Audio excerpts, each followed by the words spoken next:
There is an oft-repeated quote that says, "We have nothing to fear for the future except we forget the way the Lord has led us and His teaching in our past history." As we look back, we can see God's hand guiding through the various chapters of Earth's history and leading His people from generation to generation. Since the beginning, there has been a struggle between good and evil, and this has played out in the Christian world since its inception, in particular since the time of Constantine.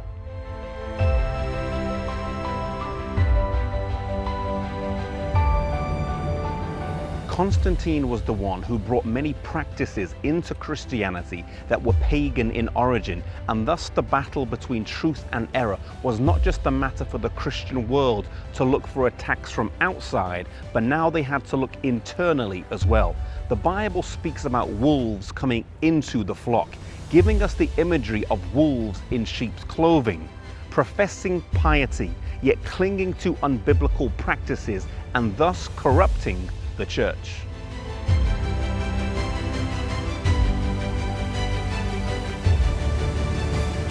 During the 1260-year prophecy from 538 to 1798, God's church was in the wilderness, hunted, persecuted, and marginalized. Groups such as the Waldensians in northern Italy struggled to keep the gospel light burning during the Dark Ages. From the 1300s and the time of John Wycliffe onwards, the light slowly started to pierce through the darkness as the Bible was translated into the English language, a huge and revolutionary advancement for the church.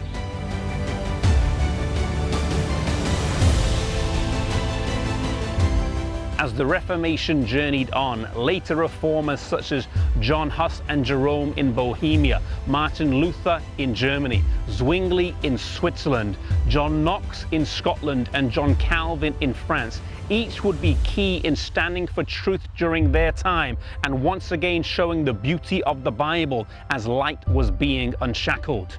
Each reformer advanced truth, but the problem was that their followers would often only go as far as they did in their rediscovery of the Bible. In the early 1800s, the Great Advent movement looked for the return of Jesus, but He did not come. The tears of this bitter disappointment would form the stream of Adventism that would grow from these humble beginnings into the church that it is today. The challenge today is still to present the beauty of God's Word and the love of Jesus to a society that is indifferent, ambivalent, hostile, and ignorant of biblical realities. The battle between truth and error, good and evil, still rages on. Ellen White wrote so eloquently about the great controversy between Christ and Satan through time, and we still see it today on a daily basis. Today we stand on the precipice of time, in the very feet and toes of the image of Daniel 2, on the cusp of Earth's history. As we look back, we can see the amazing experiences that God has led us through, but the journey is not over. As a people, we need to be clear on our prophetic identity and committed to taking the message around the world. As we look back, our legacy is assured, but there is still work to do. The gospel still needs to go to every nation, kindred, tongue, and people. Matthew 24 verse 14 says that when this gospel of the kingdom shall be preached in all the world for a witness unto all nations, and then shall the end come. Whilst there has been much growth in recent years and decades, and while many new areas have heard the message, there are still huge swaths of the world that have yet to hear the good news.